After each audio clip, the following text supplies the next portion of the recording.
Welcome into Ask the Attorney. I'm Nicole Allshouse, joined by Zach Peagler with Turnbull, Moak, and Pendergrass. And you think personal injury, you think car, motorcycle, truck, but they offer a whole lot more that can help you.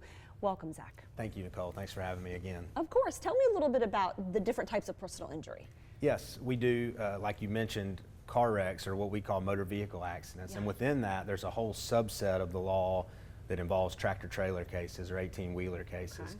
And those typically involve more serious injuries, and there's a whole separate set of federal regulations involved in those cases. So the need to get an attorney on those cases instantly is paramount. A lot of those tractor trailers nowadays have video within the cab and other pieces of evidence that can disappear over time if they're not investigated immediately. Those trucks are so big and the impacts are usually so violent that injuries, unfortunately, are worse in those cases, and so that brings the stakes of the game higher. Looking on your website, Turnbull, Moak, and Pendergrass, if you guys can pull this up as well, but brain injury, medical malpractice, slip and fall, even defective product. I'd never even thought about these things under the personal injury, but you guys are trained in that. Yes, we are, and there's a whole new subset of injury class that's really getting a lot of focus nowadays, traumatic brain injuries, and those are concussions even, all the way to the most catastrophic type of brain injuries. But with things that have come to light in the public sphere more